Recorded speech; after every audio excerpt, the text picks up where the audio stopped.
Quem é Edmar Anuzek? Bom, eu sou um blumenauense nascido a 11 de março de 1946, numa cidade tipicamente alemã, de descendentes alemães. Aliás, faço parte também da descendência alemã. A minha mãe era nascida em Berlim, na Alemanha, meu pai em Blumenau, meus avós, o materno veio da Alemanha, o paterno veio da Polônia e da Rússia, pelo que consta. Eu comecei estudando na Escola Municipal Machado de Assis, fiz o primário, naquela época tinha exame de admissão, e aí fui para o Colégio Pedro II fazer o ginásio. Já nesse meio tempo eu jogava futebol, sempre, aliás, os primeiros passos foram jogar futebol, na cidade de Curitiba até, porque meu avô morava, o avô materno morava aqui em Curitiba. Ele era responsável por uma grande floricultura, primeiro na Campina da Siqueira, depois em Campo Comprido. Essas casas da Avenida Batel, antigas que vocês conhecem, os primeiros jardins foram feitos pela empresa do meu avô, a Floricultura Kestic, naquela época.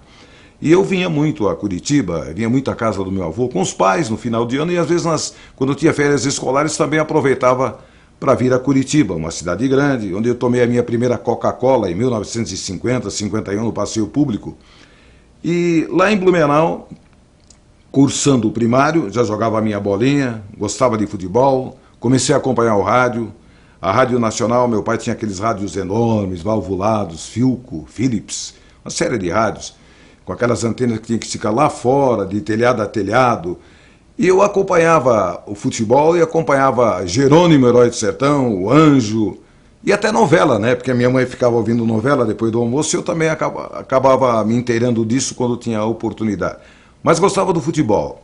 Além de jogar futebol, de começar a praticar o futebol no clube do meu bairro, o Guarani Futebol Clube, clube fundado, que teve a participação do meu pai também em 1929, depois fundado como América e transformado posteriormente em Guarani Futebol Clube, hoje um clube social, mas que jogou futebol profissional e que foi campeão da cidade de Blumenau em 1963, uma grande conquista da época, ajudado pelas grandes empresas, evidente, para que grandes jogadores, até vindos aqui de Curitiba, Dagoberto jogou no Curitiba, jogou nesse time, e outros grandes jogadores que passaram pela história do futebol, o Antoninho, que começou no Guarani de Ponta Grossa, passou pelo Curitiba, esse meio-campista já falecido, Antônio Fernandes, o Antoninho lateral esquerdo, que também jogou no Curitiba, que também passou por lá. Mas essa é uma história que faz parte do Guarani. A minha história começa no bairro da Itopava Norte, eu atravessando de calça curta, pé descalços, a balsa ainda, para ir à escola. A gente ia todos os dias, a escola começava acho que 7h30 da manhã, cursei o primário, os 4 primeiros anos, depois fiz o exame de admissão, fui para o Colégio Pedro II, comecei a me interessar cada vez mais pelo rádio, continuava jogando futebol de salão, jogava o Faustball, que é um esporte que os curitibanos conhecem bem, que é o punho-ball, fui tricampeão na cidade na categoria juvenil, disputei o primeiro campeonato sul-americano, representando o Blumenau através, não do meu clube Guarani, mas do Grêmio Esportivo Olímpico, fizeram uma seleção, fomos disputar na Sojipa, em Porto Alegre, e acabamos nos tornando terceiro colocados do primeiro campeonato sul-americano. Além do futebol de salão e do punho-ball, comecei cada vez mais a me interessar pelo rádio. Eu acompanhava já, desde pequeno, a Rádio Nacional do Rio, a Tamoio do Rio, não perdi uma transmissão. Você chegava, por exemplo, sábado era sagrado, ligava 1h30 da tarde para ouvir as emissoras do Rio de Janeiro, transmitir a partida de juvenis, Campeonato Carioca de Juvenis. Naquela época o rádio que se sintonizava bem em Blumenau, que é uma panela, né? Para quem já passou de avião ali na região de Blumenau, vai ver que Blumenau fica dentro de um vale, por isso conhecido Vale do Itajaí. Então a gente sintonizava as rádios do Rio de Janeiro, especialmente Tamoio, Tupi, Mairinque, Veiga, Nacional, e comecei a acompanhar esses jogos de juvenis aos sábados, à tarde. Era vascaíno fanático como meu pai, como meu irmão. Até 1955, quando lá na Escola Machado de Assis, numa segunda-feira, a gozação foi geral, porque o Clube de Regatas Vasco da Gama, o meu time do coração, foi derrotado pelo Bangu Atlético Clube por 2-1. Sabe que eu fui para o banheiro, chorei, não aguentei mais, falei, a partir de agora não sou mais Vasco da Gama. Virei Fluminense. Era Corinthians em São Paulo, virei São Paulo. Desde então, 1955, eu torço pelo Corinthians, pelo São Paulo, em São Paulo, e pelo Fluminense do Rio de Janeiro. Sou tricolor. E aí, ouvindo o rádio, daqui, dali, Jorge Cury, depois apareceu Valdir Amaral, Duvaldo Cosi, Antônio Cordeiro. Eu gostava de um locutor que tinha na Rádio Tamoio chamado Sérgio Paiva. Ele tinha uma voz diferente, um estilo diferente. Era uma transmissão meio linear, mas era uma transmissão diferente, qualificada. Eu fui acompanhando, e lá por 1958, primeiro 54, a primeira Copa do Mundo, eu tinha exatamente 8 anos de idade. Disputava-se naquele dia, no jogo Brasil e Hungria, que nós perdemos de 4-2, eu me lembro bem desse jogo, porque esse jogo eu ouvi praticamente todo o jogo num rádio na casa do meu tio, que ficava ao lado da casa do meu pai, lá na Itopava Norte, ao lado dos meus primos, já são falecidos, meu pai também já falecido, meu tio esse, que também veio da Alemanha, casado com a irmã do meu pai, também já falecido. Nós ouvimos o jogo por uma emissora, eu não lembro quem foi, mas era o jogo Brasil e Hungria, o Brasil perdeu de 4-2. Daquele dia se realizava ali, nas águas do rio Itajaiaçu, competições de remo. Eu tinha 2 primos, os irmãos Anuzé, que foram famosos, ganharam nas competições aqui contra o Tietê, lá em São Paulo contra o Tietê, ganharam em tudo quanto é lugar. Eles eram os irmãos Anuzek, no 200, no 2 com, no 4 com, no 400, no 8 gigante, foram bicampeões sul-americanos na Raia de Melilla, no Uruguai, e eles participaram, saíram de lá, encostaram o barco nos fundos da casa do meu tio, subiram, para todos nós sentarmos na sala e ficarmos acompanhando. Veja como é que era, não era televisão, né? Era rádio, todos nós acompanhando e sofrendo com a seleção brasileira, que foi eliminada perdendo por 4-2, e foi uma confusão terrível. Depois de 58 já, eu acompanhei todos os jogos, eu, meu pai, meu irmão, até minha mãe sentava na sala para acompanhar os jogos da Copa de 58. Curiosamente, durante a Copa do Mundo, o meu tio Fritz e a minha tia Henriqueta, irmã do meu pai, estavam na Alemanha, porque meu tio tinha vindo em 1900 e qualquer coisa da Alemanha, e eles foram rever os familiares na Alemanha. Foi durante a Copa do Mundo da Suécia. E eles trouxeram jornais, então, e falavam do Schwarzepele. Não era o Pelé, na Alemanha era Schwarzepele. E a gente começou a se interessar cada vez mais, acompanhar mais as transmissões, Pedro Luiz, Mário Moraes, Edson Leite, o Duvaldo Cosi, Valdir Amaral apareceu depois, mas era Jorge Cury, Antônio... Naquela época eu lembro bem da Rádio Nacional, o Jorge Cury e o Antônio Cordeiro faziam uma transmissão meio campo. O Jorge Cury transmitia lá, vai o Vasco da Gama, desceu, ultrapassou o meio de campo. Quando ultrapassava o meio de campo, entrava a voz do Antônio Cordeiro. Era um negócio maravilhoso. E eu fui me interessando, e a gente tinha nos fundos de casa, e dentro de casa também, nós tínhamos o estádio do Maracanã, Pacaembu e São Januário. Eram mesas que nós preparamos, nós demarcamos e começamos a jogar aquele futebol de mesa, né? Tanto que eu tenho times até hoje, de 1955. Meu Fluminense é museu, como diz o meu irmão quando eu vou a Blumenau, vai trazer o museu? Eu vou trazer o museu, vou levar o museu. E aí eu vou lá ao museu e ganho do Vasco da Gama dele, do filho, e é aquela festa para a gente rememorar a infância, evidentemente. E fui me inteirando cada vez mais no rádio, jogando futebol no Guarani, no infantil, no juvenil, futebol de salão, que acabei, numa época tínhamos um time fantástico de futebol de salão em Blumenau, ganhávamos de todo mundo, um time que tinha uma camisa preta com a gola branca. A minha mãe bordou todas as camisas, o índio Guarani, com várias cores, manualmente. Quer dizer, é coisa daquela época que você comprava o tênis, comprava a meia, comprava o calção, a sunga, né?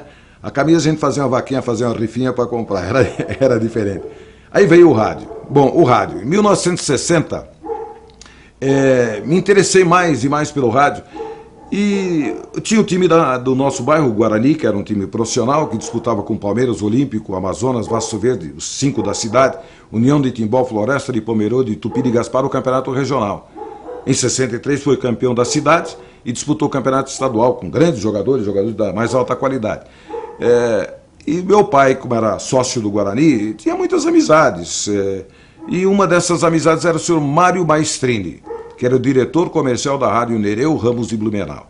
O dono da Rádio Nereu Ramos era Evelásio Vieira, que foi o Lazinho, o jogador, jogou em Curitiba, acho que no Palestra Itália, jogou no Palmeiras de Blumenau, no Tupi de Gaspar, ingressou na imprensa com um jornalzinho de esportes em Gaspar, foi chegando, aí daqui a pouco já era o diretor da Rádio Nereu Ramos, da Rádio Tabajara de Tubarão, da Estadual de Ibirama, da Rádio Tupinambá de Denilson Cerqueira, tornou-se prefeito de Blumenau e deputado estadual, mais tarde senador. Lamentavelmente, já falecido, mas muita gente conhece, e especialmente o pessoal de Curitiba sabe quem foi Lazinho, porque ele, quando começou a Rádio Nereu Ramos em 58, levou para lá Willy Gonzer, Silvio Ronald, Martins Rebelato, Zé Domingos, Danilo Dávila, Israel Correia, vamos ver se eu lembro mais aí, o J. Pedro já era de lá, que é conhecido também, que se consagrou aqui no rádio de Curitiba, muita gente da mais... Nelson Tófano, meu compadre Nelson Tófano, que fazia aqui na Rádio Tingui, na Rádio Curitibana,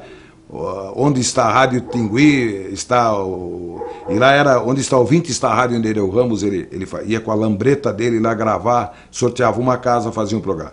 E eu acompanhando, tá, em 1960, papo daqui, papo dali, o senhor Mário Baistrini pediu, depois de um papo com meu pai, dizendo, puxa, eu tenho meu filho lá em casa, tá, que fica enchendo a paciência, fica narrando jogos lá em cima da árvore de tangerina, quando o irmão joga com outro companheiro, ele tá com aquela latinha de fermento Fleischmann lá, Royal, e o pessoal fala mais baixo, tá, aquele negócio, atrapalhava às vezes até, e eu acabei indo um dia na Rádio Nereu Ramos. Eu fui na Rádio Nereu Ramos e o locutor era Ronaldo Folador, já falecido aqui de Ponta Grossa.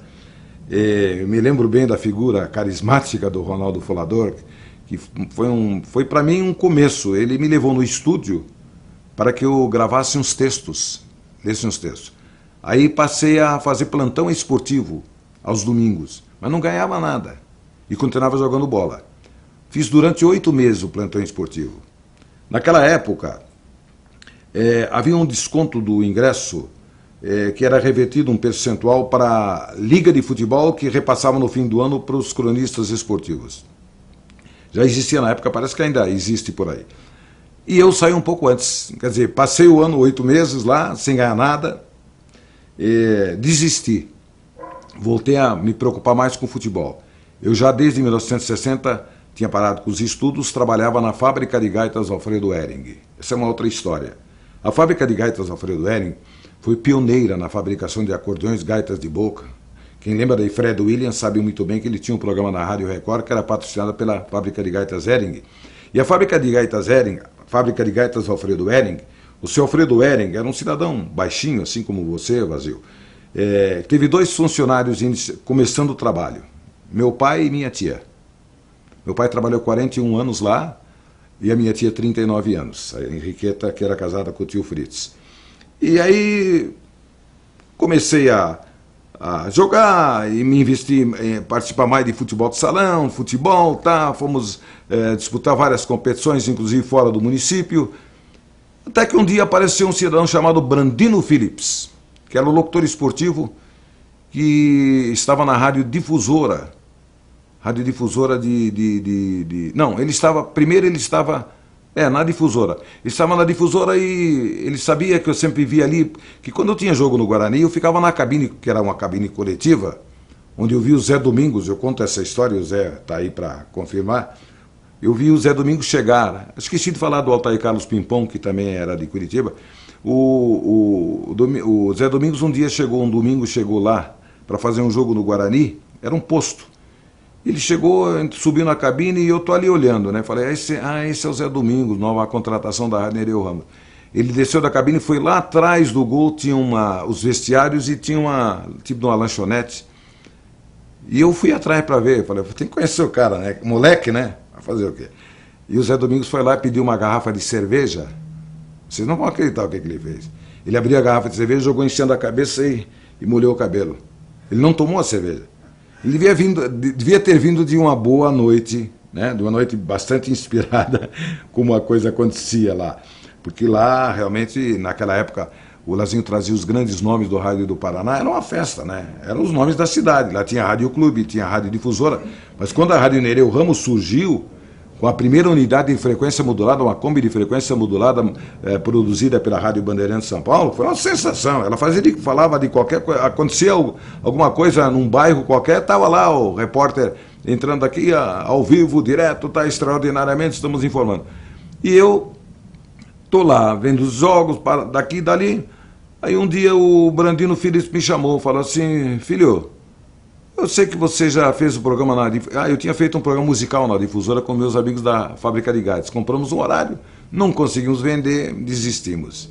Suave era a noite, o nome do programa musical. Eu apresentava, tinha 3 produtores. Para tocar música, 3 produtores naquela época era assim. Aliás, o rádio era diferente, né? Eu vou contar como é que era o rádio realmente, a essência do rádio, da Rádio Nereu Ramos, que implantou uma nova filosofia no rádio de Blumenau.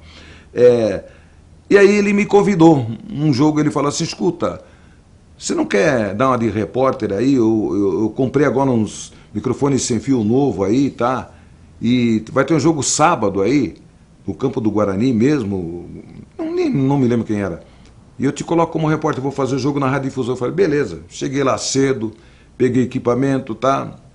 Quando ele me chamou, eu estava no centro de campo para entrevistar. O microfone não funcionou. A minha estreia não aconteceu. Mas passado mais um tempo, eu continuei jogando bola no Guarani, tá? Um dia eu estou lá de novo, tinha um jogo programado para o estádio do Guarani, à noite também. Era um jogo da segunda divisão, um grande jogo da rivalidade. 15 de outubro de Indaial e Juventus de Texto Salto.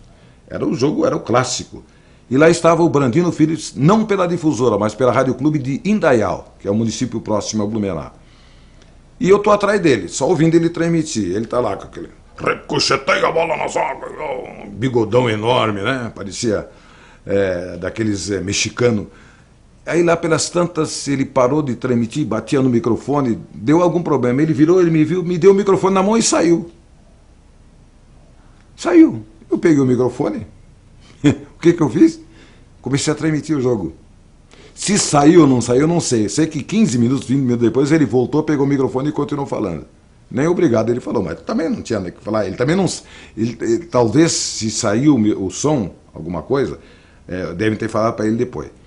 E passou, aí lá por 63, o Guarani tinha sido campeão, e eu tinha me machucado num futebol de salão, tinha estourado essa parte aqui, ficou um pão de ló, e cada vez que eu jogava ia cair, era goleiro, doía demais. E fiquei uns 3, 4 meses sem poder jogar. E aí voltei para a Rádio Nereu Ramos, para fazer plantão esportivo de novo. Novo convite. Aí um dia ia ter um jogo noturno lá no estádio do Olímpico, que era o campeão catarinense de 64. Foi depois, no ano que eu estreiei na Nereu efetivamente. O Álvaro Correia, irmão do J. Pedro, que depois foi deputado estadual, grande companheiro, era o chefe da equipe. Estava lá em cima na cabine com o locutor Ivo Suter. E eu fui lá embaixo para ver, antes do jogo, como é que funcionava. Eu queria ver como é que o pessoal trabalhava. Porque a rádio não era longe, eu ia sair dali para ir para o estúdio para fazer o plantão. E o plantão, e o repórter da época era Alfredo Otto Flatal. Que você também conheceu aqui do Rádio de Curitiba, que vocês conheceram do Rádio de Curitiba. Alfredo Otto, além de apresentar a programação da manhã na Nereu Rádio Sequências NR, que era das 6 às 8 da manhã, ele era o vendedor da Swift do Brasil. Viajava. E não tinha voltado. E aí o Álvaro Correia pediu para o operador lá embaixo, o Oswaldo Ventania Weingärtner, falou, põe um fone lá no rapaz lá. Ele botou o fone e falou, escuta, será que você quebra o galho aí para fazer as reportagens aí, que o Alfredo não veio, tá, não sei o quê? Falei, é comigo mesmo. A partir daquele instante eu me tornei o primeiro repórter da rádio. E comecei a reportar. Mas eu... E também não estava ganhando nada, e estava fazendo, e fazia as terças e quintas, eu fazia um boletim, trabalhava na fábrica de gaitas Hering, eu também trabalhei lá desde 60, 64, eu ia ver o treino do Guarani, e a Nereu tinha um programa que chamava, no Panorama Esportivo, era a Nereu vai ao estádio e conta as novidades. Aí o cara falava, agora, direto da Itopava Norte, Edemar Nanuzé, conta as novidades do Guarani, eu entrava por telefone. Era uma briga para arrumar um telefone naquela época. Tinha que ir nos amigos que tinham vizinho, porque meus pais não tinham. Ou ia na fábrica de gaitas, meio escondido lá, com o porteiro, o seu Sasser, que era meu amigo, ele dizia assim, pega o telefone, mas pega naquela sala lá para ninguém ver que você está usando o telefone aqui. E lá, os caras me chamavam e entrava eu lá. Aqui, diretamente da Itopava Norte, Guarani, treinou 40 minutos, e dava o meu recado. E fui me inteirando. Aí eu falei um dia pro Ivo Suter, que era o locutor titular, eu falei, Ivo... Pô, eu preciso dar uma chance para narrar, cara. Eu narro melhor do que esses caras que tem aí. Eles não são, né? Eu não queria dizer que eu narrava melhor do que ele, que não narrava, né? Eu achava que eu narrava melhor do que os outros. Aí começou o Campeonato Catarinense de 64. Aí o Ivo Sutter comandando um jogo, com o Álvaro Correia, e não me lembro quem era o repórter, acho que era o Moacir Galiani, o Alfredo Otto, e eu num posto com o Lazinho. Lazinho, ele dava de comentarista às vezes também. E eu no jogo do Guarani e Atlético de São Francisco, o jogo terminou 3-3. E aí, quando passava o giro do placar, tá aí a diferença de minutos lá do jogo, e eu meti bala. Aí, quando terminou o jogo, saímos o Lazinho e eu, recolhi o material, botei dentro da bolsa. Ele tinha um Gordini, um Dolphine. Esse cara estava estacionado de frente à casa da minha tia, praticamente na frente da casa do meu pai, que ficava a uns 500 metros do estádio. E aí, fomos caminhando e ele falou assim, olha, eu só vou te fazer um pedido. Quando você me anunciar, não falar. Eu falava assim, e agora a opinião do seu Lazinho. Aconteceu, claro, inexperiente, não tinha nenhuma orientação de quem quer que seja. E aí, foi passando, e um dia cheguei pro Ivo Sutter e falei, Ivo, eu preciso de uma chance para narrar, cara. Do jeito que esses caras narram aí, eu também narro melhor. Até que num sábado à noite, ia ter um jogo, acho que era até amistoso, do Guarani e Amazonas. Amazonas era um time da primeira divisão, da empresa Industrial Garcia. Esse jogo foi no estádio do Guarani. E eu fui no jogo. O Ivo Sutter transmitiu o primeiro tempo. Quando ia começar o segundo tempo, ele virou, falou assim, e agora para o segundo tempo de Amazonas e Guarani, Edemar Anuzek. Eu conhecia todo mundo, não tinha papel, não tinha nada para marcar a escalação do jogador. Meti o fone e meti bala. Aí terminou o jogo e ele falou, foi bem, foi bem. Eu falei, e agora? Ele falou, bom, agora é eu e o Lazinho. O Lazinho vai me dar uma bronca aqui. Ele não autorizou eu fazer isso aí. Aí fui indo, até que, em maio, dia 1º de maio de 1964, na festa do Divino Espírito Santo da Igreja de São Paulo Apóstolo de Blumenau, foi programado um jogo de futebol. São Paulo Futebol Clube, com Ideraldo Luiz Bellini e companhia, contra o Grêmio Porto Alegrense de Alcindo Bugre e companhia, Sérgio Lopes e Fita Métrica, que jogou no futebol do Paraná. Na véspera desse jogo, eu estava como repórter. Aliás, eu fiz algumas reportagens lá, participei sempre atrás do gol, era repórter atrás do gol, né? Depois sim, que fazia entrevista, mas no começo, em 60 eu cheguei a participar, até me lembro bem, de uma jornada que o repórter era o J. Pedro, mas tinha um repórter atrás do gol e ele fazia as entrevistas. A gente só entrava no lance de quando o narrador terminava de narrar. Eu até participei, me lembro agora, de uma jornada de 1960, em que o Santos, com Pelé e companhia, foi jogar contra o Olímpico e meteu 8-0. Eu de vez em quando tinha que me atirar para o lado, porque quando a bola caiu no pé do Pepe, ou o goleiro espalmava, ele chutava, se a gente não se atirasse, derrubava. Até falei pro Pepe quando treinou aqui em Curitiba, até Pepe é amigo meu já de muitos anos, e dizia, pô, você quase me matou um dia. Aí eu contei a história, ele dava risada, né? Pepe é um gozador.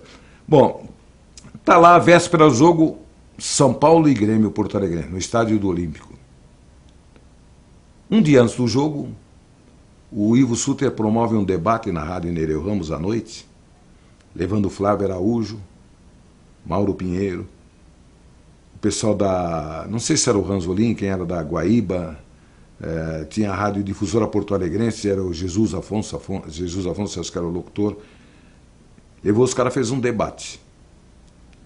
Eu ouvi alguma coisa, não lembro assim de detalhes. Mas no dia seguinte, de manhã, ele chegou na rádio, o Lazinho na sala dele lá. E aí, chefe, gostou? O Lazinho falou assim, uma M. Falou pra ele. Ele ficou revoltado. Puta, trouxe os caras. Se perdeu a grande essência, você falou mais do que os caras, você não deixou os caras falar. Você tem que botar na cabeça, o Lazinho falou para ele, que quem tem que falar é o entrevistado, não é o entrevistador. Você não tem que responder as perguntas dele. Que é o que a maioria faz hoje, né? O cara faz a pergunta e já responde, né? Bom, aí fomos pro jogo à tarde. Eu estava escalado como repórter. Aí deu uma série de problemas, que as emissoras do Rio Grande do Sul transmitiam com transmissor SSB. Naquela época tinha problema imagina, 1964, 1º de maio de 64, problema de comunicação, não tinha telefone. E aí houve uma interferência, a Nereu teve que sair da cabine, cedeu a cabine para, acho que para Bandeirantes, botou junto da arquibancada e tiraram o transmissor de dentro da Kombi de frequência modulada, botaram aqui e nós transmitimos da arquibancada. Mas fizemos o jogo. Dia seguinte, eu sempre chegava no fim da tarde lá, porque eu trabalhava na Hering e tá. O zum. O Ivo Suter pediu demissão. Ué, o que aconteceu? Aí eu soube da história, o que tinha acontecido, tá, ele pediu demissão, tá? E ia para a Rádio Guanabara do Rio de Janeiro. Tinha acertado com a Rádio Guanabara do Rio de Janeiro. Bom locutor, ele está hoje... Ele tinha voltado para Santa Catarina, ele é de Brusque, de Blumenau. Ele voltou para o Pernambuco, para Caruaru. Ele morou lá, acho que uns mais de 20 anos. Tinha voltado para o Sul, agora parece que desde o ano passado está de volta ao Pernambuco. Foi assessor de grandes governadores de Pernambuco, um cara muito inteligente, foi empresário de futebol. Estivemos juntos na Copa de 90 na Itália, ele como um dos locutores da Rádio Central de Caruaru, integrando a Rede Brasileira de Esportes comandada pelo Barbosa Filho. E aí saiu e aí um dia o Lazinho me chama. A sua chance surgiu. Nós te oferecemos isso para você ser locutor da rádio. Meu pai não queria saber de eu sair da Hering. Meu pai estava lá há 40 e poucos anos, 30 e poucos anos já, quase 40 anos. Meu irmão trabalhava lá, minha tia trabalhava, 2 tias trabalhavam, aliás, 3 tias ou 4 trabalharam, chegaram a trabalhar, a família toda chegou a trabalhar na Hering. A Hering era uma potência. Era uma potência. Bom, eu acabei, apesar da bronca do meu pai, eu falei, não, o pai, o salário até é melhor, não é muito, mas é o que eu gostaria de fazer, rádio. Porque na minha época, minha mulher às vezes lembra, ela fala assim, naquela época que você começou na rádio um pouco antes, o radialista era conhecido como vagabundo em Blumenau. O radialista não tinha a valorização que teve depois, né? Assim como o jogador de futebol, era conhecido como vagabundo, picareta, uma série de coisas tinha. Bom, eu ingressei na Rádio Nereu Ramos e fui fazer a minha estreia como locutor oficial da rádio num clássico Olímpico e Palmeiras no Campo do Olímpico. Terminou 2-1 para o Olímpico. Foi o maior pau da história, porque cada clássico daquele lá era pior do que esses clássicos aí, Atlético e Curitiba, que quebram tudo. Lá foi demais, quebraram tudo. Eu nem lembro, acho que o jogo nem terminou, mas terminou 2-1 pro Olímpico. E aí eu fui, apresentava o programa a gente tinha o Panorama Esportivo das 6h30, 7 da noite. Tinha aos domingos, tinha a grande resenha esportiva Dominical Ford. Você saía do estádio, 6 e pouco da tarde, você ia para a rádio para preparar a resenha, que ia pro ar às 10 da noite e às vezes até 1h da manhã. Eu me lembro de alguns fatos maravilhosos da época. O Álvaro Corrêa, qualquer ponto errado no texto, qualquer coisa diferente, ele dava risada. Aí um dia nós estamos apresentando agora o grande placar da resenha esportiva, Campeonato Carioca, na Rua Bariri, o Flamengo... Eu não me lembro que o termo que foi usado, mas goleou o Laria lá por 6-7. Aí tinha uma palavra assim diferente, e o Álvaro Corrêa caiu na gargalhada, o operador teve que levantar a música, e nós ficamos rindo um com o outro, e para voltar. Isso acontecia com muita frequência. E naquela época a Rádio Nereu Ramos tinha o Nelson Tófano, que produzia, ele recebia aqueles programas da Mairink, da Nacional, aqueles programas humorísticos, ele produzia, segunda-feira, Show de Butinadas, que era um sucesso. Era um programa humorístico sobre esporte fantástico. Tinha Geni Lino, que interpretava Valdir Vandal, Luiz Carlos Gutierrez, que era um gaúcho, o Cacareco, que apareceu depois, o Nelson. Eu cheguei a fazer algumas pontas. Eu me lembro que era interessante, eu via os caras, faziam novela. Faziam um show de butinada, tinha um show de hora bolas. Na hora do almoço, eram 2 minutos, eram 2 caras que contrastando, Nelson e o Valdir Vandal, um imitando o alemão, outro meio caipirão e coisa. Era um sucesso, a cidade parava para ouvir esses programas. Eu me lembro que tinha um estúdio grande assim, a gente até dava risada, porque tinha que parar. O show de butinada era gravado, era um programa de 60 minutos, que era apresentado na segunda-feira e reprisado aos domingos, antes do futebol. Aí aquele barulho de chuva, os caras botavam um balde com água, jogavam um sonrisal dentro. Aí tinha uma porta de madeira, tinha uma escada para subir, era tudo manual, não tinha. Esses efeitos eram feitos todos dessa maneira. Era um negócio maravilhoso. E o Nelson adaptava o script, ele era o cara. Pá, pá, pá. E tinha a Nereu tinha uma programação maravilhosa. O Silvio Ronald está aí para contar isso aí, o Willy Gonzer está vivo para contar essa história. O Lazinho revolucionou o rádio de Blumenau, o rádio de Santa Catarina. A Nereu tornou-se ao lado da rádio, não era a Rádio Guarujá de Florianópolis, Diário da Manhã, que tinha uma das curtas, que eram as grandes rádios. Eram. Mas a Nereu entrou, e depois da Nereu entrou a Cultura de Joinville, que era da Fundição Tupi, comandada pelo Ramiro Gregório da Silva, que teve o Jair Brito lá como diretor, que em 65, dia 2 de novembro de 65, me chamaram a Joinville e queriam me contratar. Eu fui lá para uma reunião com o Jair Brito. Aliás, eu tenho uma história com o Jair. Jair, onde eu estava trabalhando, ele tentou me levar para a Cultura de Joinville. Depois, em 68, ele era diretor da Clube Paranaense aqui, tentou me trazer para Curitiba. Depois ele foi diretor da Rádio Globo, levou Osmar Santos, tentou me levar para a Globo, não fui. Depois ele foi para a Gaúcha. Aliás, antes, em 73, quando o Vili saiu da Jovem Pan para a Gaúcha, ele tentou me levar para a Gaúcha, não houve acerto financeiro.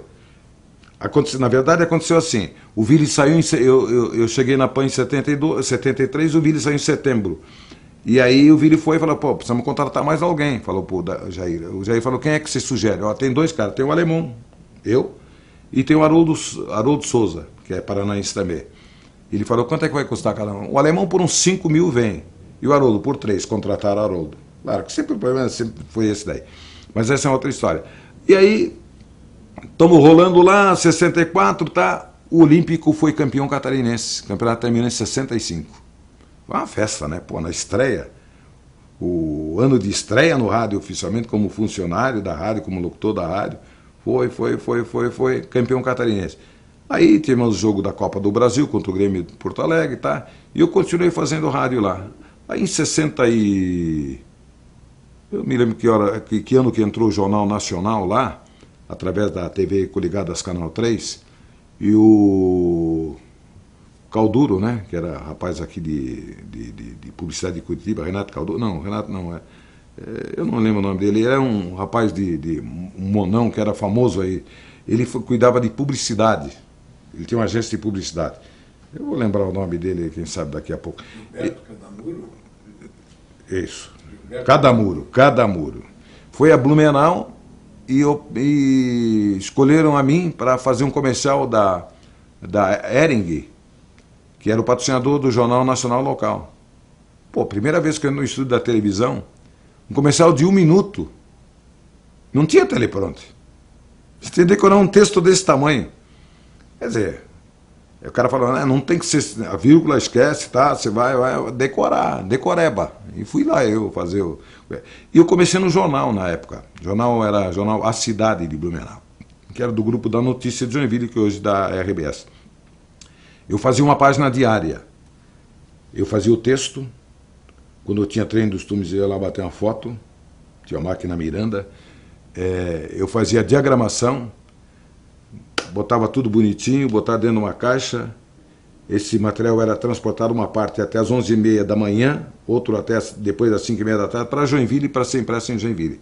Aí comecei a misturar rádio e jornal, e cobertura de jogos abertos de Santa Catarina, que eram fortes na época, campeonato catarinense, aí tinha Palmeiras, Olímpico, Guarani, disputando o campeonato estadual, tinha os campeonatos regionais, e fui indo, e comecei a criar meu próprio estilo, porque no começo você tem aquele negócio de copiar A, B ou C, e eu copiava.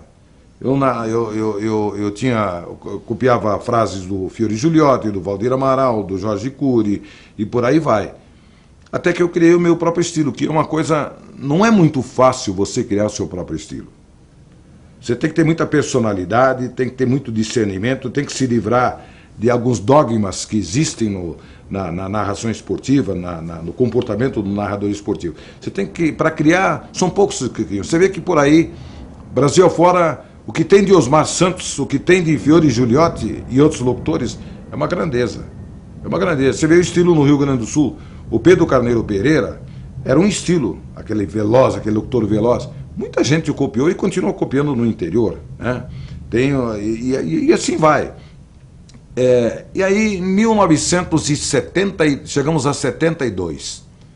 O jornal Cidade de Blumenau foi vendido para o grupo da Companhia Catarinense de Seguros, cujo presidente era um milionário, Jan Rabe, que tinha um prédio de 55 andares em Nova York, família rica, família Rabe, e era sócio da companhia, era o dono da Companhia Catarinense de Seguros, e resolveu investir no rádio. Ele comprou, no rádio e no jornal, comprou o jornal Cidade de Blumenau e comprou a Rádio Alvorada, que era uma rádio que existia, ela era a quarta rádio que apareceu em Blumenau, que o Donato Ramos trabalhou, foi diretor muitos anos, você deve ter lembrança de quem é Donato Ramos, que mora em Florianópolis hoje.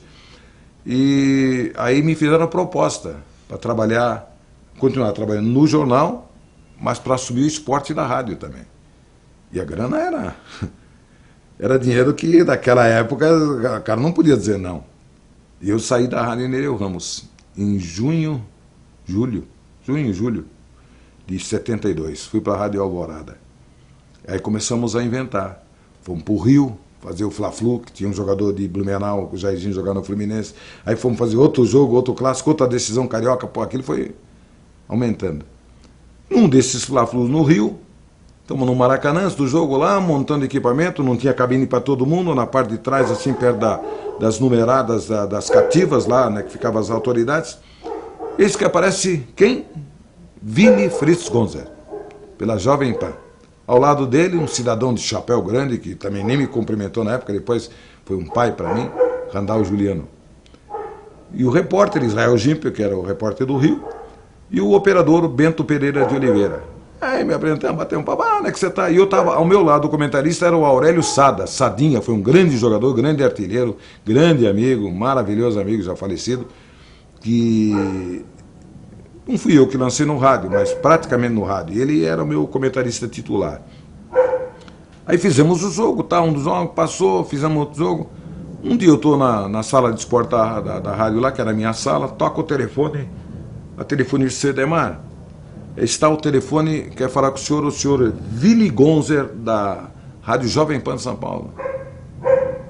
Falei, beleza, pode passar.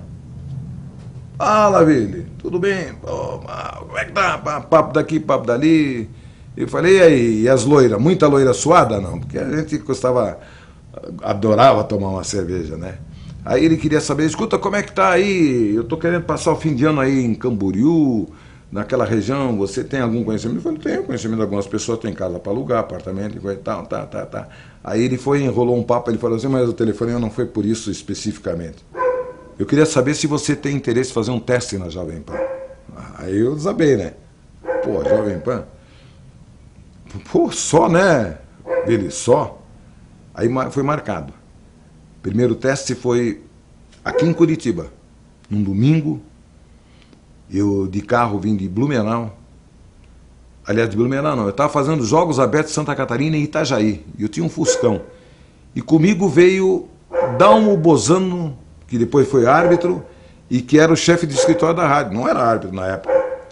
E nós viemos aqui, almoçamos aqui na entrada em São José dos Pinhais, no restaurante, tem um frango com polenta, fomos para o estádio. Cheguei no estádio e de São Paulo veio o Cláudio Karsug, que eu não conhecia. Mas aí apareceu um cidadão careca, elegante, de terno, de gravata. Ele perguntou qual era a cabine da Rádio Jovem Pan e o Alberti deu assistência técnica com equipamento, aqueles microfone antigo, quadradão que tinha aí, e deu assistência técnica. E aí se apresentou, aqui, ele falou, olha, aqui está a sua verba, aqui está seu cachê. Era dinheiro que... Eu já fiquei vislumbrado. Aí o que aconteceu? São Paulo jogava contra o Curitiba, jogava contra o São Paulo. Curitiba ganhou de 4-0. E tinha um show de rádio na Jovem Pan que o San Girardi comandava. Eu me lembro que eu transmiti uns 5 minutos do primeiro tempo, o Vili estava fazendo Palmeiras e Portuguesa no Palestra Itália em São Paulo, o Palmeiras ganhou de 1-0. Gol do Leivinha, a memória não falha não. E eu transmiti esse jogo do Curitiba 4-0 em cima do São Paulo. O goleiro do São Paulo era o Vanderlei, que tinha passado pelo Atlético Paranaense, meu amigo. Curitiba tinha um timaço, né? Capitão Hidalgo, Leocádio, Zé Roberto, tinha Batiá, Aladim, Nilo, Hermes, Pescuma, Cláudio, Nilo, o goleiro acho que foi o Jairo naquele jogo. Bom, 4-0. Transmiti uns 5 minutos no primeiro tempo e mais uns 7 no segundo tempo. Terminou o jogo, encerrei, me despedi do Katsug, tá? Desci, fui pegar o carro que tinha estacionado. Veja onde é que eu botei meu carro. Ali atrás do Colégio Paranaense, na João Alberto. Puta, caminhei um bocado. Eu dava uma buzando, caminhei um bocado. Não tinha noção. Eu conhecia Curitiba, mas nunca tinha entrado de carro assim especificamente para ir no estádio do Curitiba. Aí liguei meu rádio, tinha onda curta. Aí eu sintonizei 49, que a PAN usava, que era da Record. E estou ouvindo o show de rádio. Eles reprisaram o show de rádio lá, o San Girato, com de do Morumbi. Meu Deus, meus sais, olha lá, atacando Curitiba. E aí o meu grito de gol, aquele negócio, tá? Bom, e voltei para Itajaí, onde estavam sendo realizados os Jogos Abertos de Santa Catarina.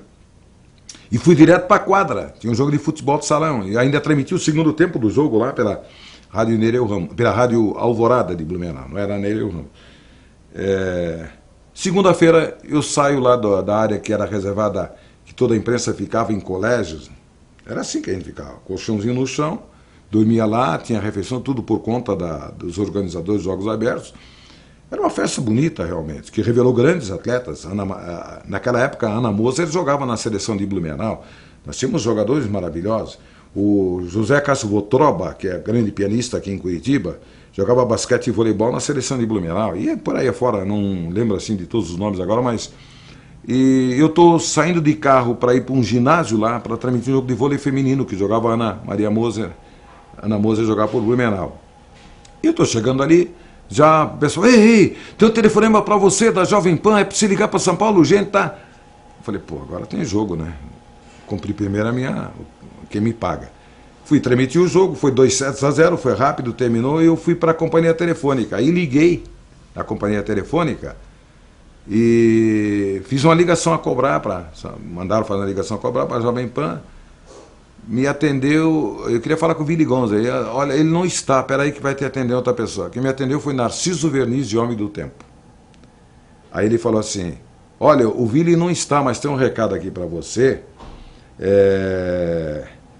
Para você vai fazer quinta-feira Santos e América no Maracanã. O jogo inteiro. Como é que você quer que ele... Como é que é a tua passagem? O que é melhor para ti? Eu falei, eu estou em Itajaí.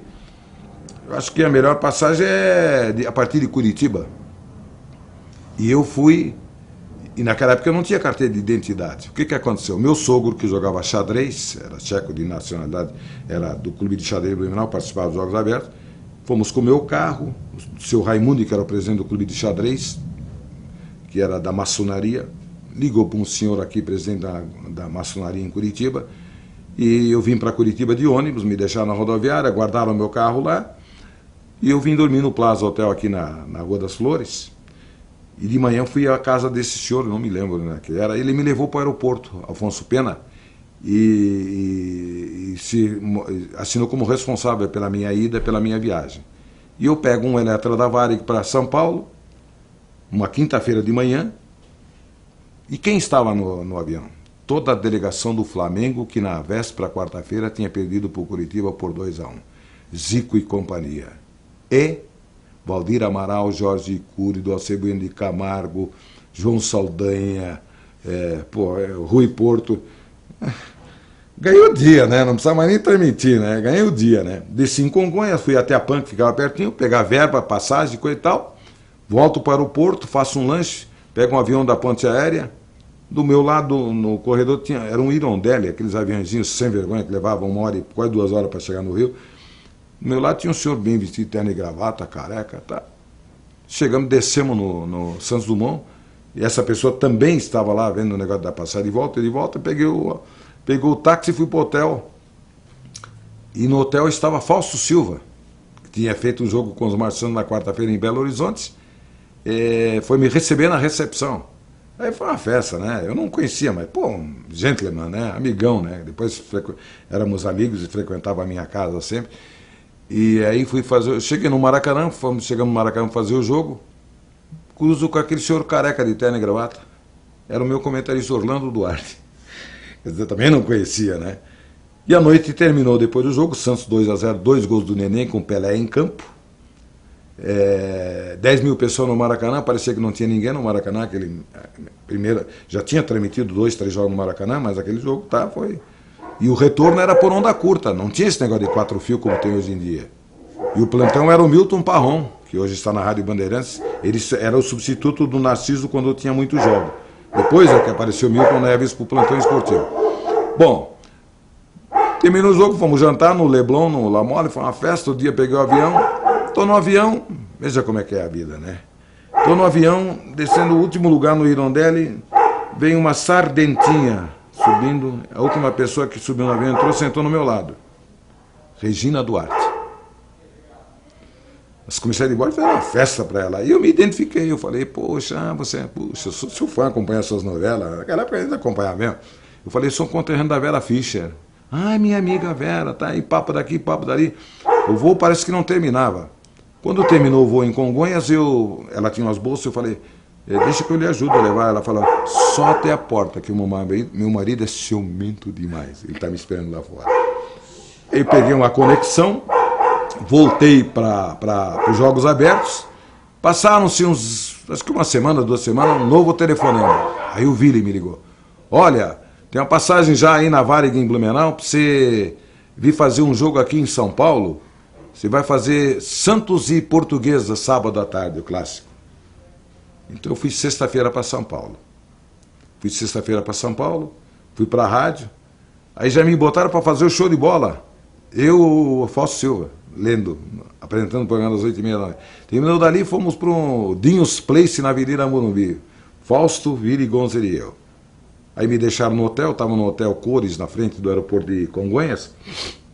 Dormi outro dia, o Fausto me pegou, fomos para o estádio, eu não tinha nem almoçado. Ele falou, não, vamos comer alguma coisa aí no próprio estádio, tem um sanduíche bom lá, tem uns cachorros quentes, comemos.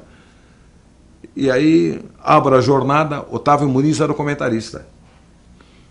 E o Wilson Fittipaldi estava em Interlagos lá, fazendo os treinos das 24 horas de Interlagos. 24 horas que ia ter. Não sei, ia ter na semana passada, semana seguinte, uma coisa assim. Eu abro a jornada, apresento todo mundo, Vai começar o jogo, entra em campo a Portuguesa, quando entra o Santos, desabou o mundo no Pacaembu. Choveu que não tinha chovido, inundou tudo, não teve jogo. O que aconteceu? Encerrei a jornada, e peguei uma carona com o pessoal da PAN, me deixaram no hotel. Como o jogo seria no dia seguinte às 10h30, tinha o projeto Minerva, a PAN não fazia o projeto Minerva, não transmitiu. Futebol naquela época tinha essas restrições. Eu à tarde, domingo à tarde, peguei um Avro da Varig, de volta para Navegantes, Itajaí, e voltei para... Aí passaram-se mais umas 2, 3 semanas. Falei, acho que dancei, né? Fica aquela, né? Quando se não tem a notícia, eu ligo o Vili. Tá uma passagem aí na Varig. Você vai para o Rio, vai fazer Vasco e Portuguesa Liga de Esportes. Aí eu fui. Comentarista Leônidas da Silva. Só nome, né? Repórter Israel Gimpo e o Silvio Luiz. Aí fiz a jornada. Voltei no domingo, passou, acho que passaram umas 2, 3 semanas. Aí me liga o Vili. O Tuta mandou te oferecer isso. Você vem como 3º locutor da rádio. Falei, mas não dá para melhorar essa grana. A grana era boa, era mais do que o dobro do que eu ganhava em Blumenau. Mas sabe como é que é? Você quer falar assim, para São Paulo, vou ter que alugar aqui, eu tenho minha casa em Blumenau, vou ter que alugar casa, uma série de coisas. Fui dia 1º de janeiro. Aí o Vili foi passar as férias em Camboriú no Natal, fui buscá-lo no aeroporto, levamos, jantamos, almoçamos juntos, foi legal. Tanto que nos tornamos depois compadres. Eu batizei o filho dele, o Dr. Cláudio Gonzer, que é médico, ele batizou meu filho, o Júnior. Aliás, o batizado filho do Vili tem uma história maravilhosa. Ele foi passar o Natal com a gente em Blumenau. Eu falei, a minha mulher falou assim, escuta, Vili, tem que batizar esse rebento aí. Nós fomos numa igreja em Ilhota, que tem ali entre Gaspar e Itajaí, e o padre apareceu, um padre enorme, chinelo, sandália essas havaianas, né? E estamos tudo ali, o padre fazendo batizado, e eu olhei assim, o cachorro lambendo o pé do padre. Essas coisas a gente conta porque aconteceram mesmo, não tem que inventar. Bom, 1º de janeiro de 73, família toda na rodoviária em Blumenau, à noite chorando porque eu estava indo para São Paulo, tá? Deixei a família toda em Blumenau e eu fui. Fui morar na frente das emissoras unidas, Record, Rádio e Televisão, Rádio Record e Rádio Jovem Pan. Numa casa que era alugada pelo irmão do Willy, o Gottlieb. Bem na frente da casa, Carlos Gottlieb Ponzer. Fiquei ali um tempo, tá? Aí a comadre, depois do Willy, sempre andava ali na região procurando casa, até que achamos uma casa e alugamos, e eu, em fevereiro, voltei a Blumenau. Primeiro fui com o Willy numa loja lá, comprei geladeira, cama de casal, cama para 2 crianças que tinham 2 filhos pequenos, tudo que tinha que comprar para não levar de Blumenau, levamos apenas louças e coisa e tal, até televisão compramos lá. E foi indo. O Willy, infelizmente, em 73 foi para a Gaúcha, teve uma desavença lá em relação ao comando, promoveram o Osmar Santos. Aí fomos Osmar e eu, aí apareceu Imer Lombardi Júnior em 74, antes da Copa do Mundo, porque eu tinha recebido um convite para fazer a Copa do Mundo pela Voz da Alemanha, pela Deutsche Welle. E aí a PAN falou assim, vamos aproveitar, você vai pela rádio, faz jogos para nós e para eles.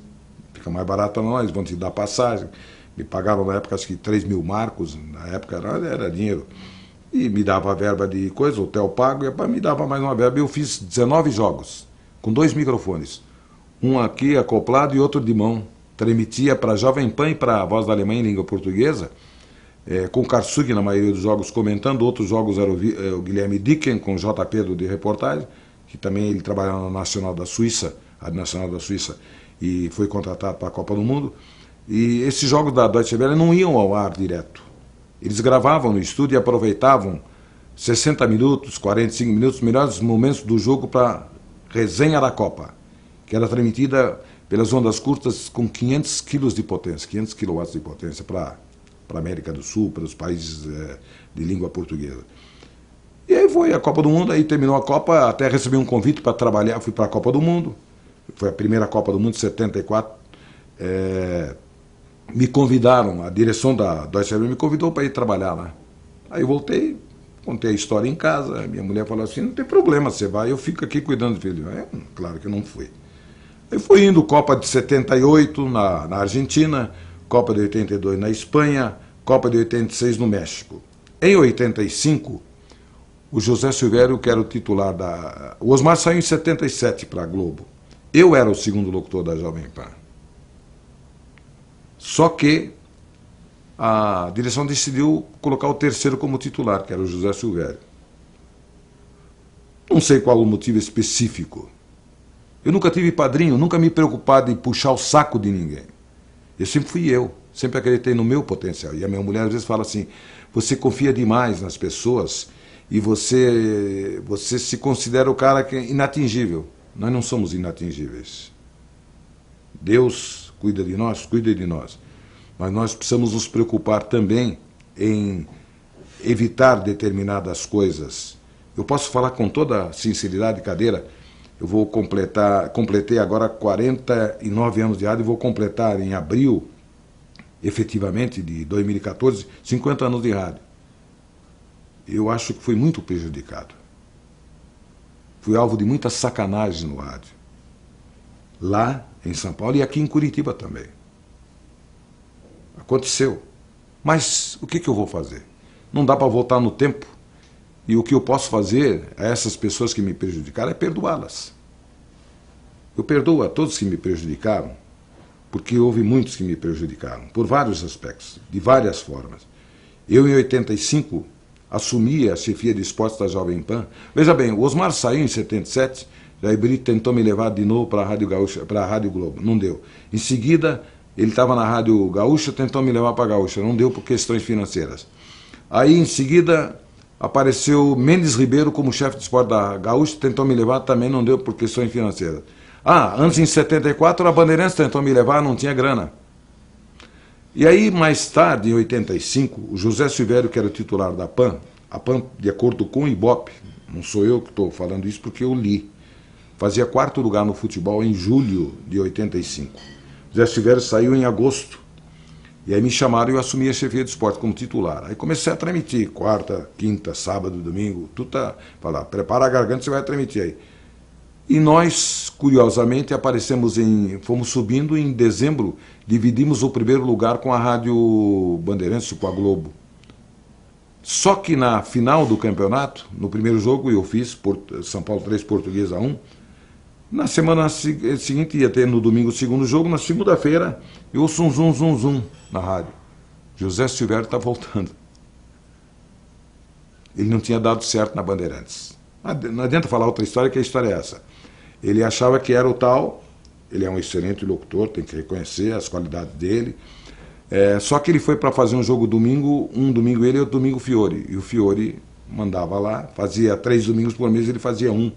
E botava o cara para fazer jogos sábado e outros dias da semana. E eu metendo bala. Aí ele voltou para a PAN e fez o segundo jogo final. Ele conta que queria que eu fizesse, que ele não queria estrear, voltar, mas conheço a história e conheço o José Silvério, infelizmente. Poucos o conhecem. Bom, nesse ínterim, me liga o Osmar Santos, me leva para almoçar junto com o repórter Cândido Garcia, num restaurante. Falou, pô, alemão, puta sacanagem fizeram com você. Você coloca a rádio em primeiro lugar no Ibope e o cara tá lá na Bandeirantes lá e volta pra coisa e tal. Eu falei, Osmar, vai fazer o quê? Aí a PAN, eu me lembro que a PAN, quando ele voltou, eu falei pra PAN, com a direção, eu falei, eu quero um dia de folga aí. Quarta-feira tem um jogo Paulista e Carioca no Rio, eu falei, me tira desse jogo aí, me dá uns, nós te damos 15 dias, me deram 30 mil reais na época de gratificação. Foi final de ano, era uma grana boa. E aí o Osmar, não, eu quero você e o Cândido comigo na Globo. Eu vou batalhar aí. Aí foi buscar a solução financeira na direção da Globo. Nesse meio tempo me liga Darcy Reis na minha casa. Era o chefe de esporte da Bandeirantes. Alemão, tá, pô, parabéns, hein? Pô, você conseguiu tirar a PAN de um quarto para um primeiro, pá. Eu nem sabia desses detalhes, porque a PAN não tinha assinatura de Ibope. Aí o Darcy queria me levar para a Rádio Bandeirantes. Saiu até no jornal. Bandeirantes busca no Zec para fazer dupla com o Fiore. E aí conversamos, não chegamos a um acordo financeiro. O que me ofereceram de salário era mais do que ganhava o Fiore. Só que o Darcy explicou, ele falou, Neymar, é o seguinte, você vai ser, você e o Fiore, você vai ganhar X se o Fiore ganha isso, só que o Fiore ganha mais por causa das comissões e coisa e tal. E eu burramente não aceitei, confesso que devia ter aceitado. Passou-se mais um tempo, eu continuei na PAN como segundo, fazendo mais jogos do que o primeiro, normalmente fazia mais jogos, e fazia vôlei, basquete, futebol de salão, futebol, não fazia só futebol, ao contrário do titular que só transmitia jogos de futebol. Tinha o torneio de futebol de salão infanto-juvenil da Jovem Pan, colegial, uma festa enorme, com 4, 5 mil pessoas no ginásio, e sempre tinha um jogo de futebol de salão. E eu era o cara que narrava o jogo de abertura. Sempre foi assim. O que aconteceu mais adiante? Fui para os Jogos Olímpicos fomos para a Copa do Mundo de 86. Eu me lembro que teve uma reunião no hotel lá, Crown Plaza, Holiday Crown Plaza, na Cidade do México, antes da abertura da Copa. O Silvério reuniu todo mundo, ele era o chefe da equipe. Ele falou, eu quero dizer que eu não tenho culpa que o Tuta preferiu a mim do que você está na bronca comigo. Eu falei, não tenho bronca de ninguém, siga o seu trabalho. A preocupação sempre foi dele em relação à minha pessoa. Lamentavelmente foi. Infelizmente, tentou me afastar de amigos que eu apresentei a ele, compadres e tudo. Essa é uma outra história que eu nem quero contar aqui, porque se eu começar a contar aqui, vocês vão ficar estarrecidos algumas coisas que esse moço e outros fizeram para mim, na minha carreira e na minha vida particular até. Bom, Copa do Mundo 86, México, terminou, 88 Jogos Olímpicos em Seul. Aliás, 84 eu era para fazer os Jogos Olímpicos em Los Angeles. A última hora a PAN desistiu porque tinha problema de direitos. Estava credenciado e tudo. 87 Jogos Pan-Americanos em Indianápolis também teve problema de não poder transmitir dos estádios, tinha problemas técnicos. 88 Jogos Olímpicos de Seul. Me chamaram e disseram, olha, você vai para Seul para fazer boletim de lá. Nós vendemos aí 4 cotas aí, você vai fazer boletim de lá, Aí, uns dias depois, me chamaram, olha, você vai ter que ir antes que tenha a seleção de futebol, Tafarel e companhia, Carlos Alberto Silva era o técnico, que vai disputar o Torneio das Nações em Los Angeles, tem 2 jogos lá, você vai transmitir. E eu fui. Cheguei 8 horas da manhã de uma terça-feira para transmitir 8 horas da noite a estreia do Brasil. O Brasil foi campeão, fez 2 jogos, eu estou em Los Angeles. E aí inventaram mais um jogo em Chicago, fui a Chicago, transmiti. Fizeram mais um jogo em San José, foi a San José, perto de São Francisco, fiz o jogo. Depois esperei a chegada do voo da seleção brasileira, que era da Varig, da delegação que levava o pessoal a Seul. Meu voo era Japan Airlines. Ia até Tóquio, de Tóquio eu tinha que ir para Seul. Não, esse voo foi direto. Eu não tinha o credenciamento dos Jogos Olímpicos. Tanto que eu entrei em Seul, passei pela alfândega e tive que voltar 2, 3 vezes. Preenchi tudo, até explicar que focinho de porco não é tomada de luz, que eu estava lá a serviço. Bom, no dia seguinte estava credenciado e ia fazer boletins. Mas aí eu descobri que rádio não tinha que pagar direito de transmissão, e comuniquei a PAN. A única coisa que nós precisamos aqui é um local para fazer boletins, e aqui na KBS, que é a Korea Broadcast System, tem estúdios junto da televisão ainda para alugar. Custa 8 mil e poucos dólares. A PAN falou, pode comprar, nós vamos mandar, como é que faz? Tá? Naquela época era Telex, tinha que passar por Telex, demorava 2, 3 dias para passar pelo Banco de Nova York, para chegar lá. Bom, resultado, estava eu e Orlando Duarte como convidado do Comitê Olímpico Brasileiro. Evidentemente foi dar uma palhinha para a Jovem Pan também, porque acertou uma verba lá para poder trabalhar pela PAN. Ele estava lá e tinha um rapaz que fazia boletim para a PAN, Ricardo, não me lembro do que lá, que era da Folha de São Paulo, que estava morando na Coreia do Sul já há muitos anos, e que tinha um programa em língua portuguesa, a mulher dele era professora de português lá também, e que fazia boletins. E eu, modéstia à parte, foi a minha melhor cobertura que eu fiz de rádio. Eu transmiti todos os jogos de futebol e de basquete da seleção brasileira, todos. E no jogo final não tinha posição no estádio para transmitir, não podia transmitir do estádio. A briga era Jovem Pan e Bandeirantes. A Bandeirantes estava com narrador, comentarista, repórter e operador. A PAN estava com narrador e Orlando de coisa, e esse rapaz repórter só fazia reportagem. Não tinha nada. Aí eu descobri, pelas amizades que a gente tem, que a assessoria, o pessoal de imprensa do Comitê Olímpico Brasileiro tinha um lugar reservado no Estádio Olímpico em Seul, um lugar. E para poder pedir uma linha telefônica para transmitir do estádio, ou uma linha 4 fios, eu pedi linha telefônica, só se tivesse um local para instalar. E eu falei com o famoso Ney Bianchi, tinha o Nicolini, que é da Gazeta Esportiva, que é meu amigo. Tentei falar com ele, não é o Ney Bianchi, eu falei, o Edemar Nanuzek, no telefone. Ele falou, opa, Edemar, tudo bem, tudo bem. A gente se conhecia, naquela época era diferente o jornalismo. Não havia vaidades, mas não como hoje, e havia profissionais não como hoje, era diferente, eram profissionais. E aí ele falou, eu falei, vocês têm um espaço lá para 4 lugares, eu só quero um. Ele falou, nós nem sabemos que tem isso aí, pode ficar à vontade. Deu a posição, tá? Eu fui na Embratel, que tinha um centro de imprensa, dentro do centro de imprensa, fiz a requisição para instalar o telefone, tinha que pagar $700 para instalar, você ligava para São Paulo, dava um número, depois devolvia a diferença, porque a ligação vinha de São Paulo para coisa, e instalei equipamento todo. E o cara da Embratel foi sem vergonha. O cara da Embratel, não me lembro o nome dele agora. Ele chegou na Bandeirantes e falou, a Jovem Pan vai fazer o jogo ao vivo. Era a final, Brasil e Rússia, União Soviética, futebol dos Jogos Olímpicos. Ele vai fazer ao vivo, ele conseguiu, tá, o cara da PAN, tá. Aí a Bandeirantes, os caras se mexeram, tinha a TV Bandeirantes transmitindo ao vivo com o Luciano do Vale, eles tinham 2 circuitos, destinaram um circuito para televisão e outro para rádio. Mas tudo bem, aí vem a história. Cheguei 4, 5 horas antes do jogo no estádio, aí apareceu Orlando Duarte, peguei meu gravador e falei, Orlando, você tem credencial para atravessar o campo com a delegação brasileira e não ver se tem? Tem.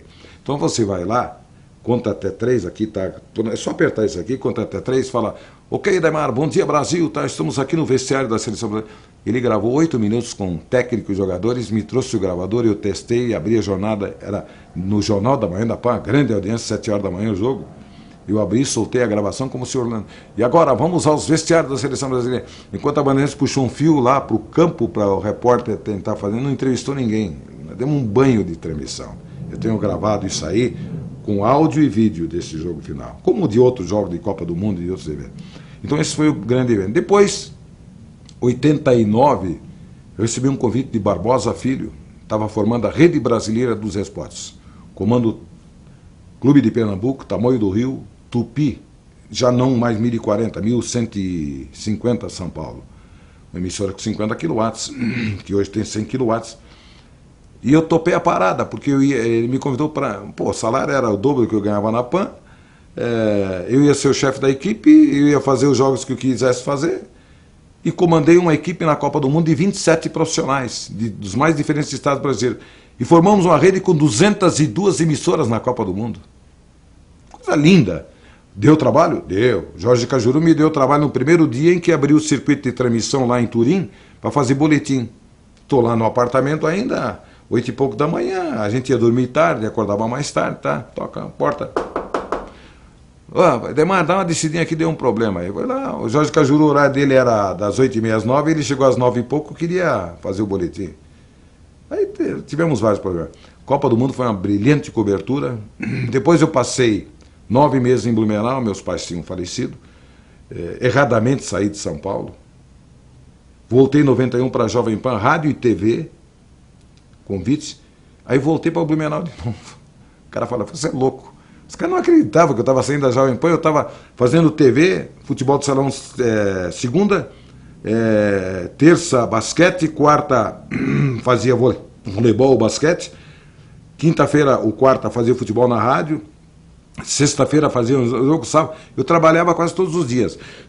Eu me lembro que em janeiro de 92, fiquei pouco tempo na PAN de novo, numa sexta-feira, Taça São Paulo Futebol Júnior, Corinthians e Santa Teresa de Belo Horizonte, em São Bernardo do Campo. Eu estava morando na casa de um compadre. Aí o problema foi esse, é que eu tinha vendido a minha casa em São Bernardo do Campo, onde eu morava, para comprar uma casa em Blumenau. Comprei uma casarona em Blumenau. E para vender, minha mulher falou assim, tá bem, você vai voltar para São Paulo, vamos voltar para São Paulo. Só que vamos vender a casa porque eu não quero morar de aluguel. E foi. E aí nessa sexta-feira fui fazer às 4h da tarde, ao vivo pela TV Jovem Pan, canal 16 do HF, Corinthians e Corinthians. Terminou o jogo às 6h. Eu tinha um Uno, e saí, peguei a estrada, eu conhecia todos os desvios, para ir fazer à noite, às 8h, em Piracicaba, 180 quilômetros de São Paulo, a decisão do estadual de basquete feminino Unimep e Minercal, Hortência contra a Paula. Caí na Anhanguera, num determinado trecho, são uns 10 quilômetros antes da entrada para Piracicaba, e eu estou em alta velocidade. Para chegar, porque a viatura da rádio já tinha ido, a da televisão também já tinha ido. E estou em alta velocidade e vejo um ponto negro assim, só deu tempo de eu jogar, botar o pé no freio e virar para dentro. Era um manchão de pneu que voou, que se eu continuo, tinha me pego direto, tinha me matado. Estourou a frente do meu carro. Farol, grade e tudo tal. E eu parei o carro, fui ver o que era, falei, tá funcionando, tá, fui, cheguei lá, fiz o jogo e vim embora. Aí tive um problema na Jovem Pan, um problema entre os sócios da TV Jovem Pan. E o Tuta, que tinha passado Natal nos Estados Unidos, como ele sempre passa, ele resolveu desfazer a sociedade, cair fora. E aí eu cheguei um dia na sala dele e falei, seu Tuta, eu estou preocupado com essa situação, como é que fica? Ele falou assim, você não se preocupe, se sair da televisão, você vai ficando lá na rádio com os 2 salários na rádio. Tá bom. Aí a família forçando. Aí já não estava mais morando na casa do meu compadre, estava morando na casa do Acas Felleger, meu afilhado, porque era muita coisa para... Aí eu resolvi voltar para Blumenau. Passei 2 anos em Blumenau, 92, 94. Até que um dia, em 94, começo de janeiro, faleceu o Lombardi Júnior aqui. O Euclides Cardoso de Almeida, um dia toca o telefone na minha casa.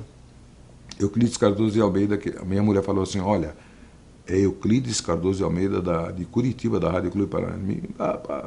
Tem meu interesse, tá? Você foi bem recomendado por Vili Gonze, por não sei quem, por Sidney Campos. Eu vim no dia seguinte a Curitiba. Passei acho que 1 dia, 2 dias aí, acertei, voltei para Blumenau.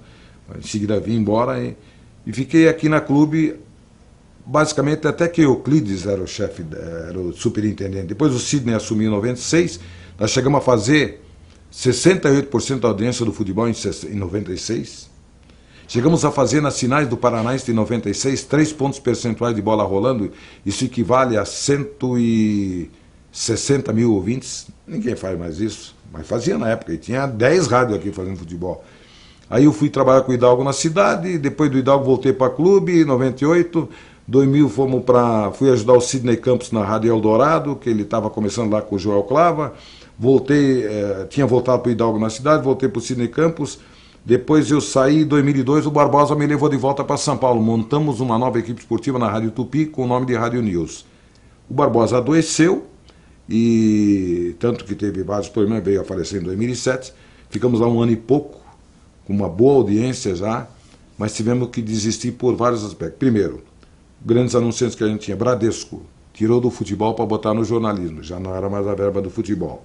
Volkswagen fez um contrato conosco e não renovou porque tinha, segundo os caras lá, tinha não sei quantos mil carros no pátio e não vendia. Então os anúncios novos eles não renovaram, só os antigos. E outra era com gás e não sei o que, e eu começava a ver problemas de publicidade. Em 2004 eu voltei para Curitiba. Voltei pelas mãos do Hidalgo, fui parar na Globo CBN, com o Eli Tomás de Aquino, fiquei até 2006, quando o esporte da Globo CBN, viu, seu Eli Tomás de Aquino, teve o maior faturamento da sua história. Só eu colocava 40 mil de publicidade lá, Hidalgo mais tanto. Hoje não conseguem colocar isso aí. Hoje são verbas tão pequenas que não dá para pagar a despesa que está todo mundo fazendo. Por que se faz tubo hoje? Porque não tem verba.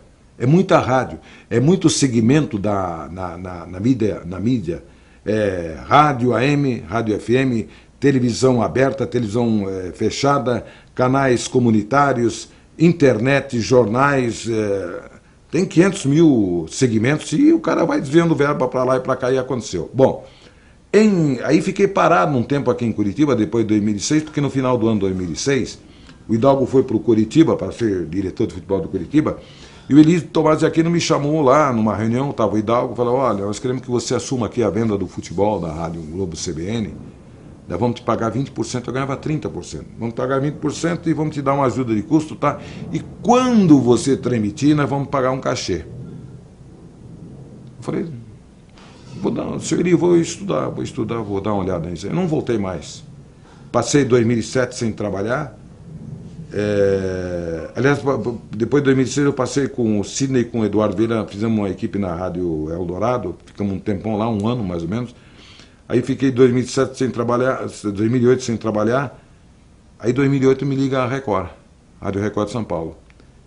E fui a São Paulo, assinei um contrato muito bom de um ano. Fui ser titular na Rádio Record de São Paulo, que também aí é que você começa a colocar em dúvida quem dirige as rádios hoje. A Record estava em 5º lugar no geral e no futebol, quando eu cheguei lá. Estreiei no dia 28 de janeiro de 2009, no jogo Corinthians 2, Botafogo 0, Campeonato Paulista no Pacaembu. Aí eu comecei a transmitir quarta, domingo, fazendo todos os jogos, seleção brasileira, eliminatória e tudo. Aí apareceu um Ibope lá, nós estávamos em terceiro, quase em segundo no futebol e no geral já a rádio. Aí apareceu elegeram um novo presidente da Rádio Record, o Bispo Rodrigues, que tinha sido cassado aí. Ele queria transformar a rádio num vitrolão, queria acabar com o futebol. Domingo foi a decisão do Campeonato Paulista, o Corinthians campeão, segunda-feira convocaram uma reunião, todo mundo lá, vai acabar. Mandaram embora 8 caras aí, fiquei eu, mais um outro locutor, o Paulo Roberto Martins e Jorei Soares comentarista, 2 ou 3 repórteres, e aí dá-lhe tubo, né? Aí não vende. O anunciante não é bobo nem ouvinte, ele sabe quando é ao vivo e quando não. Ao vivo sempre é, mas quando é do estádio, não é do estádio. O cara não é, ninguém é burro, né? E foi indo até final de 2009, quando a Rádio Record resolveu terceirizar o futebol. Uma rádio com 200 kW, 3 ondas curtas ou 4 ondas curtas. Terceirizar o futebol para a Transamérica, que não tem nada a ver com a programação da Record. Record é uma programação popular e ela é uma programação jovem, até 25 anos. Deu no que deu, ficou um ano e pouco lá, mesmo pagando, a audiência foi caindo, nós fazíamos 30 e poucos mil ouvintes de audiência de futebol, caiu para 15 mil, futebol e a rádio como um todo, e aí mandaram embora depois todo mundo. Paulo Barbosa, foi todo mundo embora, sobrou ninguém, sobraram pastores e bispos que fazem hoje a programação da Rádio Record. tiraram a rádio lá junto da TV, botaram lá junto da igreja em Santo Amaro. Eu sei porque um dia eu tive lá convite, o novo diretor me chamou para fazer uma reunião, queria saber se eu tinha interesse, ele queria voltar a fazer uma programação normal, profissional, comercial, se eu poderia ser o coordenador geral, o diretor de esporte e tal. Até hoje também não aconteceu nada. E eu fiquei em São Paulo, tinha apartamento alugado lá, foi ficando, até que, março de 2011, o Milton Leite, que trabalhou comigo na TV Jovem Pan, um papo daqui, papo dali, ele falou assim, pô, o que você está fazendo? Nada. Ele falou, pô, vou falar lá com o Alfredo Toné. E eu fui para a Sport TV. Acertei em março e fui estrear só em setembro. Eu fui para ser narrador, me colocaram como comentarista. Escuta, não dá para você quebrar um galho como comentarista, tá? Quebrar um galho, eu posso quebrar um galho, mas eu não sou comentarista. E aí não me deram a oportunidade de narrar, eu fiquei até dezembro de 2012 como comentarista na Sport TV, fazendo Sport TV, Premiere. E aí resolvi voltar. A família falou assim, chega. E voltei para Curitiba. E estou aqui. A família queria que eu não fizesse mais nada em termos de rádio. A minha mulher fala assim, o que você fez no rádio, poucos terão condições, ou ninguém terá condições de fazer nos dias de hoje. Você conheceu 32 países, fez 5 Copas do Mundo, quantas Copas Libertadores, quantos eventos nacionais e internacionais, quantas viagens. A gente viajava na época da PAN, época boa, Campeonato Brasileiro, saía de São Paulo, ficava 30 dias norte e nordeste, voltava a ficar uma semana, saía mais 30 dias e por aí ia. Não tinha esse negócio. Eu na Copa do Mundo de 90 na Itália, fiquei 65 dias na Europa. Isso não existe mais. Ninguém... Quando a gente fazia a cobertura da seleção brasileira, mesmo aqui pela Rádio Cidade e pela Clube Paranaense, que nós demos uma grande cobertura em 95, fizemos todos os jogos da seleção brasileira, desde Copa Umbro da Inglaterra, amistosos internacionais, Copa América, fizemos isso na Rádio Clube Paranaense, depois que o Hidalgo fiz na Rádio Cidade, viagem internacional, tinha 10, 12 emissoras brasileiras. Hoje não vai mais ninguém, manda 1, 2 repórteres. Outro dia o Osíris Nadal estava lá, ele e mais 2 repórteres, no Jogo do Brasil lá no exterior. Não vai mais ninguém. O custo é alto, aquilo que eu já citei, as publicidades são espalhadas em tudo quanto é canal, rádio, jornal, TV, internet, e aí dificultou, complicou.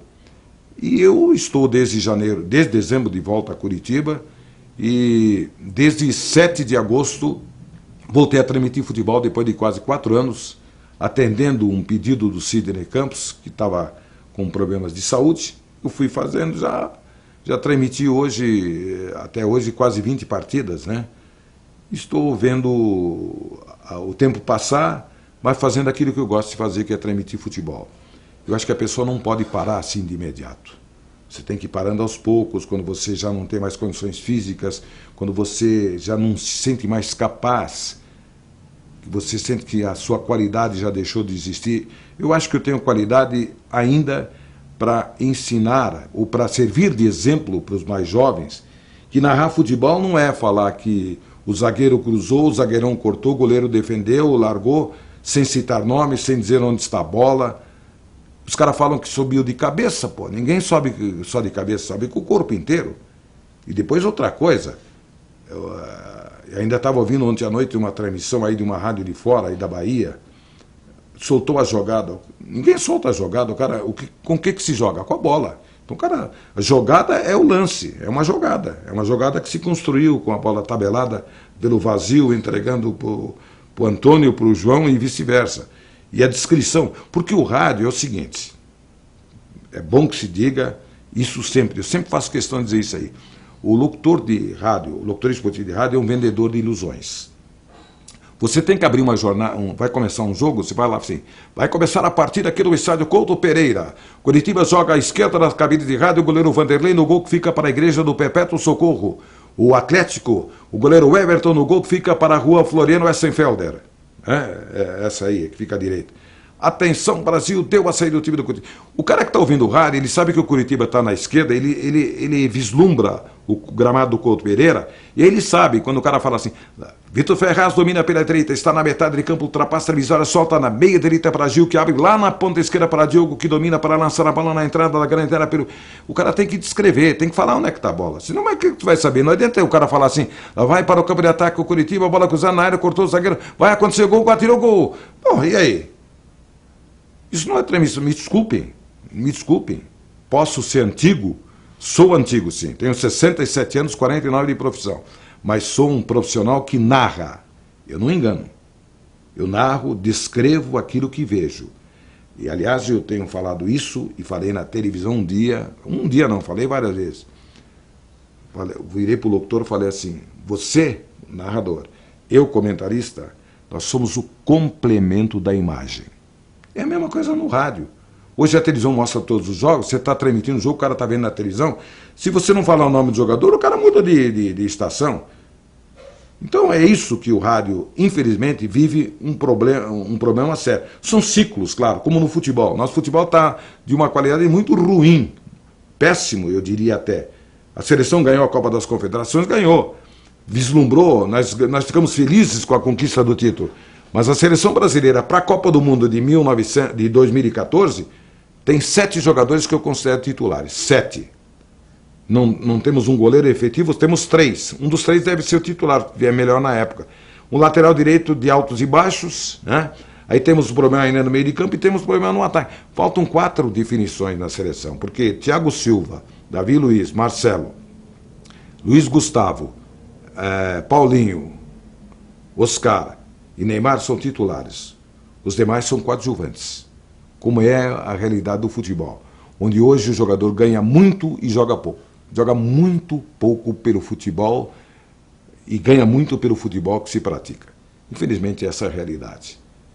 Esse é o Edemar Anuzek, natural de Blumenau, que, como diz a minha mulher, não casei. Você não casou comigo, você casou com o rádio, porque eu sou fanático pelo rádio. Eu troco a televisão pelo rádio sempre. O jogo que está passando na televisão, eu dou uma olhadinha, eu vou para o meu quarto, venho aqui para o meu escritório, radinho ligado, fico ouvindo o rádio, fico corujando o rádio, fico prestigiando os companheiros, fico analisando, fico aprendendo, porque cada dia é um aprendizado. Não tem aquele negócio, cara, não, eu sei tudo. Não sabe nada. Todos nós aprendemos todos os dias um pouco mais. Eu já fiz rádio, já fiz televisão, já fiz jornal.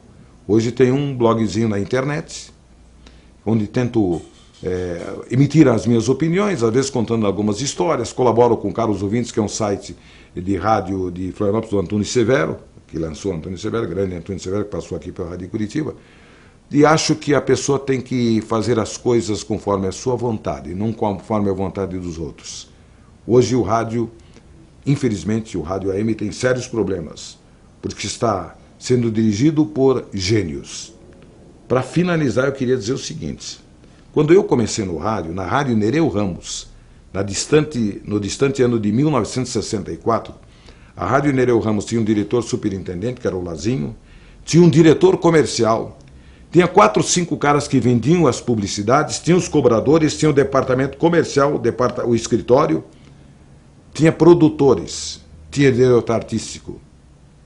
Eu produzia o Panorama Esportivo, escrevia, mas fazia o texto, mas eu era o apresentador e o locutor. Eu não vendia publicidade. Que hoje o cara, para poder trabalhar no rádio, na televisão, tem que vender publicidade. Isso é uma vergonha pela incompetência daquelas pessoas que são donos de rádio e televisão no Brasil. Isso devia acabar. Como devia acabar a terceirização no rádio e na televisão. A outorga que o governo dá é para que você, que ganhou essa outorga, seja o que comanda a emissora. Não para terceirizar, mas para explorar. Como fazia o Lazinho, como faziam outras pessoas, e continuam alguns fazendo, por exemplo, a Jovem Pan, que não terceiriza nada, a Rádio Bandeirantes não terceiriza nada, a televisão Bandeirantes sim, mas a rádio não.